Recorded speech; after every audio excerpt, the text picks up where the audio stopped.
정말인가요? 내 이름은 종타쿠 오덕이죠. 우리 종도 여러분, 오늘 하루 어떠셨나요? 오늘은 인기 애니메이션 기요네카랄의 요리치가 탄지로의 동생이었다면 어떻게 할지에 대한 가상 시나리오 일부입니다. 이 영상에는 원작의 스포일러와 개인적인 견해가 있으니 그 점 유의하시길 바랍니다. 大丈夫ですか? 그럼 시작해볼까요? 요리이치는 기요네칼날 세간의 최강자로 무장과 고쿠시보를 1대1로 발라버린 유일한 인물이죠. 다만 탄지로가 활약하는 시대에는 이미 죽은 상태로 나와 그저 과거 기억에서만 등장하는데, 그런 요리이치가 만약 탄지로의 동생으로 태어났다면 어떤 전개가 펼쳐질지 써보겠습니다. 이 가상 시나리오 컨텐츠는 원작의 고증을 철저히 떼가는 매끄러운 진행이지 않기 때문에 어느 정도의 설정으로나 능력치 보정은 이해해줬으면 좋겠습니다. 그럼 오늘의 가상 시나리오 시작하겠습니다. 산속에 있는 작은 집에서 나무를 하고 숯을 팔며 생계를 유지하던 가마도가 아빠 탄지로가 일찍 죽는 바람에 가족들의 생계를 책임지기 위해 장남 탄지로와 차남 요리이치가 숯을 만들어내다 파는 일을 하고 있었죠. 탄지로는 숯이 가득 담긴 바구니를 등에 지고서 다녀오겠다고 말했는데, 그때 요리이치가 다가와 형, 나도 같이 따라갈까? 라고 말했습니다. 탄지로는 오늘은 내가 하고 다음번엔 네가 하면 된다고, 굳이 같이 갈 필요까지 없으니 넌 남아서 땔감을 좀 더 만들어 놓으라고 했죠. 탄지로와 요리치는 쌍둥이 형제로 둘 다 가족들에게 아주 다정하고 온화한 성격을 가진 아이들이었습니다. 탄지로와 요리치는 쌍둥이였지만 성장 과정에서 꽤 많은 차이가 보였는데, 요리치는 태어나자마자 이마에 선명한 반점을 가지고 태어났죠. 아빠인 탄지로도 이마에 희미한 반점을 가지고 태어났기에 별 대수롭지 않게 생각했지만, 근처 마을에 나갈 때마다 많은 사람들이 선명한 요리치의 반점을 보고선 불길한 아이라며 피하곤 했습니다. 요리치는 그런 자신 때문에 가족들까지 피해가지 않을까 마음을 썼는데, 탄지로는 그 모습을 보고선 자신도 일부러 이마에 상처를 냈고, 나도 이마에 이런 흉터가 생겼으니 너랑 마찬가지라며 위로해주기도 했죠. 또한 요리치는 어릴 때부터 운동신경이 탄지로보다 월등하게 좋아 함께 나무를 할 때도 전혀 지치 않았지만, 요리치는 탄지로를 배려해서 자신도 지친 척을 하기도 했습니다.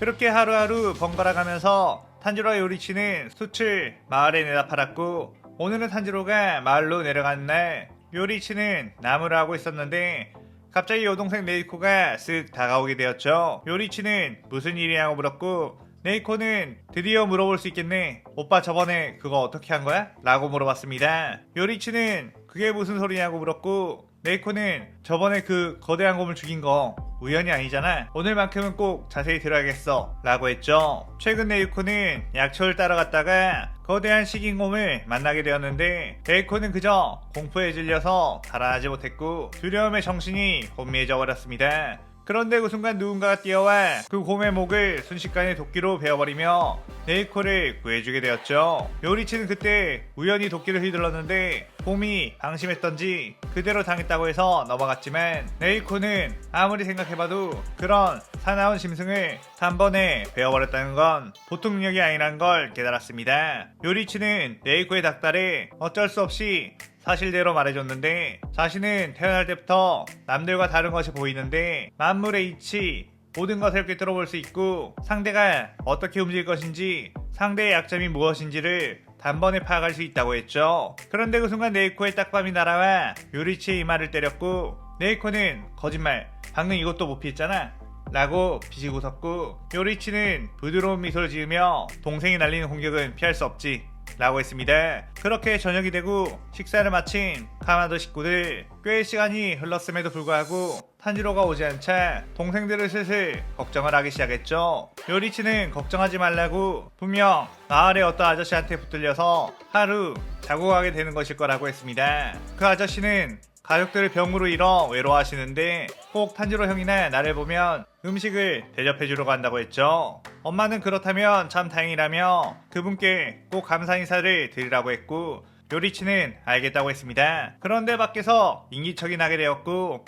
동생들은 탄지로 형 왔나보다 라고 하며 나갔는데, 요리치는 뭔가 불길한 예감, 마치 산속에서 만났던 그 어떤 맹수들보다도 위험한 존재가 왔다는 걸 감지했죠. 요리치는 밖으로 나가지마 라고 소리쳤지만 이미 동생들과 네이코는 문을 열고 나가버린 상태 그대로 피가 사방으로 쏟아지게 되었고 요리치는 그 모습을 보고선 엄청난 분노가 끓어오르기 시작했습니다.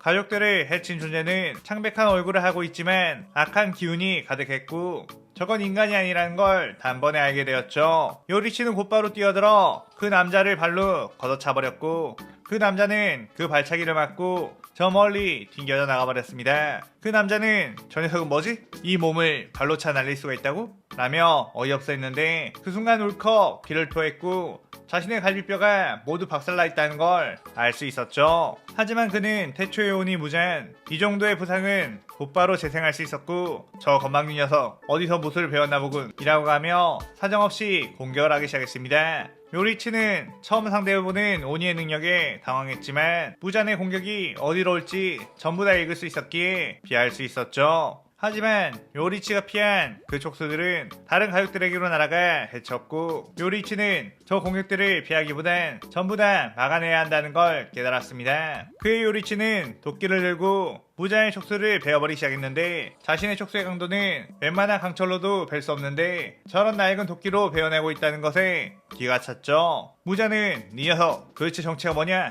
라고 물었고 요리치는 그저 분노가 가득했기에 그대로 무자에게로 뛰어들었고 무자는 멍청한 녀석 나에게 뛰어들면 오히려 상대하기 편하지 라고 하며 수많은 촉수를 꺼냈습니다. 그런데 요리치는 그 촉수를 순식간에 다 잘라버린 뒤 무자의 몸 곳곳을 베어버렸고 무자는 그 움직임을 도저히 눈으로 따라갈 수가 없었죠. 하지만 낡은 도끼에 베인 부분은 빠르게 재생할 수 있었고 이 녀석도 이 정도의 공격을 했다면 분명 지쳤을 테니 이 틈에 죽여버리면 되겠다는 판단을 했습니다. 그렇게 무자는 요리치를 향해 다시 공격을 퍼붓었는데 요리치는 전혀 지친 내색 없이 오히려 더 강하게 도끼를 휘둘러 무자의 목을 베어버렸죠. 무자는 이런 어린 인간에게 이런 하찮은 도끼로 목이 베었다는 것에 엄청나게 자존심이 상했는데 한편으로는 저 녀석이 들고 있는 게 귀살대 검사가 쓰는 일륜도가 아니라는 것에 다행이라는 생각도 들었습니다. 그렇게 무자는 목을 일부러 재생시키지 않고 대굴대굴 굴리며 좋은 척을 하려고 했는데 그 순간 요리치는 이 녀석이 죽지 않은 건 알고 있어 라고 싸늘하게 말한 뒤 몸을 계속해서 베어버렸죠. 무자는 이거 이러다가 정말 큰일 나겠다며 이렇게 이 녀석이 제압당한 상태로 태양이라도 뜨게 되면 정말로 끝장일 테니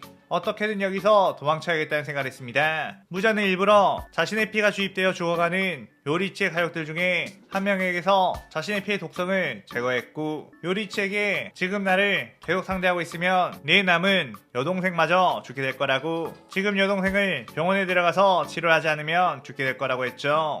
요리치는 네이코에게서 희미한 숨소리가 들린 것을 파악했고 확실히 배워도 죽지 않는 무잔을 계속해서 상대하고 있으면 네이코가 죽는다는 것을 알았기에 당연하게도 네이코를 선택하게 되었습니다. 무잔은 그 틈을 타 곧바로 재생을 한 뒤 도망가기 시작했고 저 미친 녀석은 도대체 뭐냐며 하마터면 정말 큰일 날 뻔했다고 생각했죠. 요리치는 그대로 네이코를 업고 내려가려고 했는데 그때 마침 탄지로가 돌아오게 되었고 탄지로는 도대체 이게 무슨 상황이냐며 절규를 했습니다. 요리치는 가족들을 지키지 못했다는 죄책감에 말문이 막혔고 탄지로는 도대체 누가 이렇게 한 거냐며 덜덜 떨었죠. 그렇게 탄지로 요리치는 네이코를 데리고 산 밑으로 내려가고 있었는데 갑자기 네이코가 오니가 되었고 요리치는 네이코가 살기를 띠며 공격하는 거 알았기에 곧바로 그녀를 떼어내게 되었죠. 네이코는 이성을 잃고 탄지로 요리치를 번갈아 보다가 요리치에게서 어떤 기묘한 위압감이 풍겨나왔기에 한껏 움츠러들었고 곧장 약해 보이는 탄지로 쪽으로 공격을 했습니다. 탄지로는 겨우 네이코를 막아서며 네이코가 왜 이러는 거냐며 당황했고 요리치는 아무래도 아까 그자와 같은 인간이 아닌 존재가 되어버린 것 같다고 했죠. 그런데 그 순간 누군가가 저벅저벅 걸어왔고 그 아이는 이미 오니가 되어버렸고 오니는 반드시 퇴치해야 한다. 그 오니에게서 당장 떨어져 라고 했습니다. 그의 탄지로는 당신은 뭐냐고 물었고 그는 자신은 귀살대 검사 토미오카 기유 귀살대는 오니를 처단하는 집단이라고 했죠. 탄지로는 이 아이는 내 동생이라며 내 동생은 아직 인간을 해친 적이 없으니 내 동생을 공격하지 말라고 했죠. 하지만 기우는 어쩔 수 없다며 다치고 싶지 않으면 비키라고 했고 탄지로는 기우가 물러서지 않으려고 하자 레이코를 지키기 위해 기우에게 덤벼들었습니다. 하지만 기우는 그런 탄지로를 단번에 발로 차 날려버렸고 레이코를 향해 저벅저벅 걸어갔죠. 그의 요리치가 그런 기우를 막아섰고 기우는 너도 저 아이와 같은 꼴 당하고 싶지 않으면 비켜라 라고 했습니다. 요리치는 당신이야말로 다치고 싶지 않으면 그만두세요. 다만 오니가 정확히 뭔지 레이코를 오니로 만든 그 남자에 대해서 알려주세요 라고 했죠. 기우는 자신의 앞에 두고도 전혀 긴장하는 것 같지 않는 요리치를 보고서 어이가 없었고 그냥 가볍게 제압하고 레이코를 퇴치하려고 슥 다가갔습니다. 그런데 그 순간 요리치는 주변에 있는 굵은 나뭇가지를 꺾은 뒤 기우에게 다가갔고 기우는 그런 걸로 날 상대하겠다는 거냐? 라고 하며 요리치를 기절시키기 위해 빠르게 다가갔죠. 기우는 분명 요리치의 목덜미를 손날로 가격했다고 생각했는데 그것은 요리치의 잔상이었고 요리치가 어느새 기우의 목과 가슴을 그 나뭇가지로 이연타를 날렸습니다. 기우는 그 굵은 나뭇가지에 맞자 정신이 아찔해졌고 이게 날붙이였다면 자신은 필시 죽었을 거라는 거 알았죠. 기우는 이 남자에게는 방심을 해서 안 되겠다는 생각에 칼을 집어들어 물의 호흡을 시전하려고 했는데 자신의 칼집에 칼이 없었고 자신의 칼은 요리치의 손에 들려져 자신의 목을 겨누어져 있다는 걸 알게 되었습니다. 요리치는 우린 오니에 대해서 아무런 정보가 없습니다. 당신들은 오니에 대해서 잘 알고 있는 것 같은데 제발 도와주세요. 꼭 저희는 레이코를 인간으로 되돌리고 싶어요 라고 했죠. 기우는 이 정도의 실력이 있는 이는 귀살대에서 본 적이 없었기에 이런 이가 귀살대 검사가 된다면 정말로 부자연을 퇴치할 수 있을 정도로 성장할 수도 있겠다는 생각이 들었습니다. 그의 기우는 오니에 대한 것을 자세히 알고 싶다면 귀살대 검사가 되는 것은 어떻겠냐고 물었고 아직 오니를 인간으로 되돌릴 수 있는 방법은 모르지만 귀살대의 높은 자리까지 올라가게 된다면 그런 정보도 알 수 있을지도 모르겠다고 했죠. 그러자 탄지로가 자신도 귀살대에 들어가겠다고 말했고 요리치는 레이코를 인간으로 돌릴 수 있고 그 남자를 다시 만날 수 있다면 얼마든지 귀살대 검사가 되겠다고 했습니다. 기우는 요리치가 말한 그 남자가 진짜 무잔이라는 건 꿈에도 생각하지 못했기에 별 신경을 쓰지 않았고 그들을 자신의 스승인 우로코자키 사콘지에게 보내게 되며 이 시나리오 일부가 끝이 나게 되죠. 이번 시나리오에서는 요리치가 무잔을 바로 발라버릴 수 있긴 했지만 일륜도가 없기도 하고 네지코를 살려야 하는 제약이 걸려 있었기에 무잔의 목숨을 연명할 수 있게 해봤습니다. 오늘의 가상 시나리오에 대한 감상평 많이 남겨주시고 다음 시나리오 2부도 많은 기대 부탁드려요. 오늘 영상 즐겁게 보셨다면 구독, 좋아요, 알림 설정 누르는 거 잊지 마시고요. 그럼 오늘은 이만 사요나라.さようなら。